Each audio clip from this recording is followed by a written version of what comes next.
श्री हरिवंश, राधे राधे। श्री जी और सद्गुरुदेव भगवान की कृपा आप पे बरसती रहे।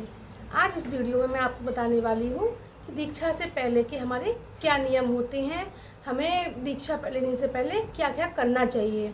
तो आइए इस वीडियो को एंड तक ज़रूर देखिएगा।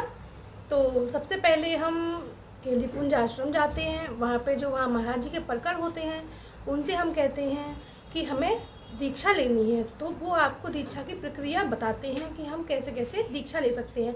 जैसे कि पहले सबसे पहले वो बताएंगे कि जैसे कि हमारी जो ये वाणी जी होती हैं तो वो बोलेंगे आप वाणी जी ले लीजिए, और ये जो कंठी होती है 2 राउंड वाली आप वो ले लीजिए। तो इस वाणी जी में हमारे 5 तरह के ग्रंथ होते हैं, जैसे कि श्रीहित 84 जी, वाणी जी, आधा स्तोत्रम और रसोपासना। जैसे कि ये हमारी अष्टयाम सेवा पद्धति है। इसमें हम अपनी श्री जी की 8 पहर की सेवा के बारे में जानते हैं। और ये हमारी नित्य पाठ रसोपासना होती है। इसको हमें रोज़ करना होता है। पूरी जो 20-25 पेज की होती है इसको हम पूरा करेंगे। और ये हमारी होती है सेवक वाणी जी। ये हमारी सेवक वाणी जी है। इसके हम 5 पद डेली करेंगे। और राधा सुनादेवी स्तोत्रम के हम 10 पद करते हैं डेली।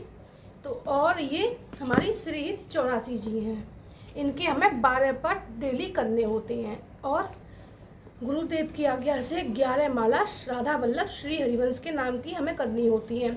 तो आप ये सब चीज़ वहाँ से केली कुंज के बाहर कुछ दुकानें हैं, आप वहाँ से ले लीजिए। और वहीं पे महाराज जी के किसी परकर को आप उनसे बोलिए हमें इसकी प्रसादी करानी है। बिना प्रसादी के आप इसको यूज़ मत कीजिएगा, क्योंकि प्रसादी करा के प्रभाव बढ़ जाता है। तो आप इसकी प्रसादी करा के अपने घर पर ले आइए। और ब्रज की रस जो होती है, जी वाली जो रस होती है वहीं पे मिल जाती है। तो आपको तिलक लगाना नहीं है, पहले आपको दीक्षा से पहले आपको खाली बिंदी लगानी है। अपने मस्तक पे आप एक बिंदी लगा लीजिए। फिर उसके बाद में जब हम अपनी वो लोग आपको प्रथम दीक्षा का टोकन दे देंगे। फिर वो लोग बताएंगे कि आप इसकी दिनचर्या कीजिए। फिर आपको 2 महीने बाद आना है। बहुत से लोगों की द्वितीय उपस्थिति में ही दीक्षा हो जाती है। जैसे कि आप अध्ययन करते रहते हैं तो आपको सब चीज़ों की जानकारी हो जाती है। तो उसी हिसाब से वहाँ पे उनके परकर आपसे कुछ इसी आपकी दिनचर्या के प्रति आपसे सवाल पूछेंगे कि आप क्या क्या कर रहे हैं। तो अगर उनके हिसाब से आपने सारे जवाब वगैरह दे दिए तो वो आपको दूसरी उपस्थिति में ही आपको वो पास कर देते हैं दीक्षा के लिए। और अगर नहीं हो पाता है, अगर हम सोचते हैं कि हम बहुत चालाकी से या अपना दिमाग चलाकर या हम झूठ बोलकर, तो वहाँ पे ऐसा कुछ नहीं होता है। वहाँ पे हमारी श्री जी का राज चलता है, क्योंकि वो हमारी श्री जी का केली कुंज है। तो इस वजह से वहाँ पे बिल्कुल एक्चुअल्ट जो होता है वो अपनी हमारी आंखें पढ़ लेते हैं कि हम क्या सही बोल रहे हैं क्या झूठ बोल रहे हैं। तो वहाँ पे किसी का जोर, किसी का शासन कुछ नहीं चलता है। और ये ऐसा भी नहीं है कि आप किसी फ़ोन से या कुछ नहीं, आपको सारा काम केली कुंज जाकर ही कराना पड़ेगा।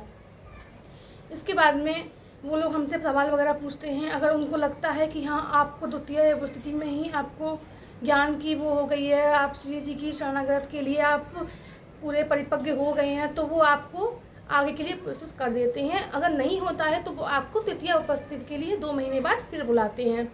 और तीसरी उपस्थिति में भी वो वही क्वेश्चन जो उनके होते हैं वो पूछते हैं।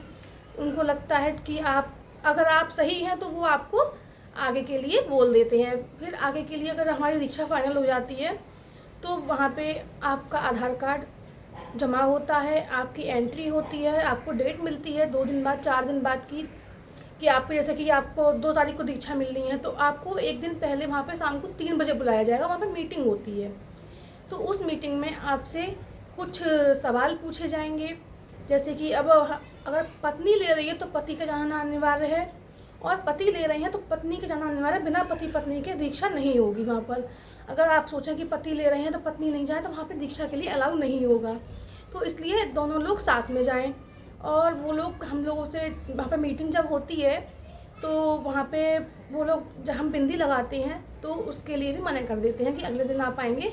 सबसे पहले वहाँ पे क्या होता है कि जो वहाँ के हमारे मेन जो परिकर होते हैं जो हमसे सवाल पूछते हैं, जैसे कि उन्हें लगता है कि ये सही दिनचर्या कर रहे हैं कि नहीं कर रहे हैं, हर चीज़ वो पूछते हैं। और वो ये भी पूछते हैं कि आप ये चीज़ फॉलो कर पाएंगे जैसे आप किसी के बर्थडे में जा रहे हैं, किसी के जन्मोत्सव में जा रहे हैं, तो आप वहाँ पे खाना वगैरह कैसे खाएंगे, तो हम जवाब देते हैं कि ऐसे ऐसे।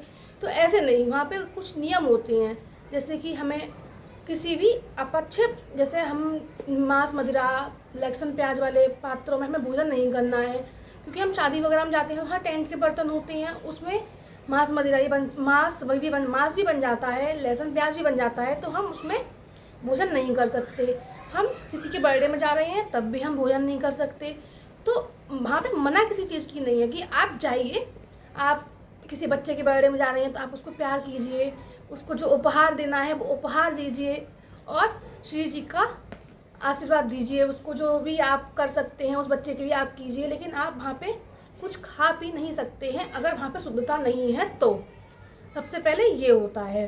फिर उसके बाद में दीक्षा के हमारे अगर हम पास हो गए हैं तो हमें अगले दिन सुबह 4 बजे आश्रम पे बुलाया जाता है। फिर वहाँ पे हमें एक कंठी जो होती है वो, और ये सबसे पहले ये तिलक लगाया जाता है। हमें दीक्षा, जब हमारी दीक्षा फाइनल हो जाती है, जब हम सुबह 4 बजे महाराज जी के पास बिल्कुल उपस्थित होने वाले होते हैं, फिर वहाँ पर जो सखी जो होती हैं वो सखी जी को तिलक लगाती हैं, और जो महाराज जी के परिकर होते हैं वो पुरुषों के तिलक लगाते हैं। तो इसी तरीके से वहाँ प्रक्रिया चलती है। और ये कंठी हमारे सद्गुरुदेव भगवान अपने कंठ से लगाकर हमें देते हैं और वहाँ पे सखी जो हमें पहनाती हैं।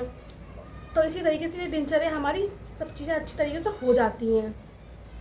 और फिर हमें जपमाला मिलती है। फिर हम वहाँ पे जाते हैं तो वहाँ पे बहुत अच्छे से, मतलब बहुत अच्छे अच्छे बन रहे हैं महाराज जी के, जो कुंज वहाँ पे कुटीर बने हुए हैं, बहुत अच्छे अच्छे, मतलब ऐसा लगता है हम किसी वन में आ गए हैं, इतना अच्छा लगता है।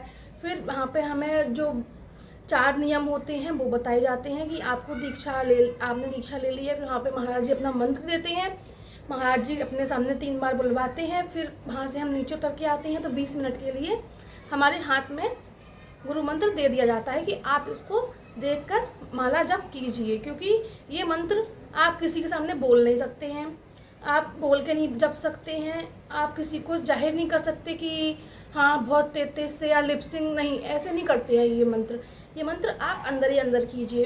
तो इस तरीके से आप वहाँ पे, आप जैसे पति पत्नी भी आप दीक्षा ले रहे हैं तो ऐसा नहीं है कि आपने मतलब पत्नी है भूल गई तो पति से पूछ ले, नहीं, तो प्रभाव कम हो जाएगा। तो आप अगर भूल भी गए हैं तो आप फिर से आश्रम पे जाइए और वहाँ पे उनसे परिकर से प्रार्थना कीजिए उनके कि हम गुरु मंत्र भूल गए हैं या जैसे भी आप बोलें, तो वो लोग आपको गुरु जी की आज्ञा से ही मंत्र बताएंगे। तो इस तरीके से हमारा दीक्षा का प्रोसेस रहता है। तो अगर आपको राधा वल्लभ संप्रदाय से कोई भी वीडियो जानकारी लेनी हो तो प्लीज़ चैनल को सब्सक्राइब ज़रूर करें। राधा वल्लभ श्री हरिवंश।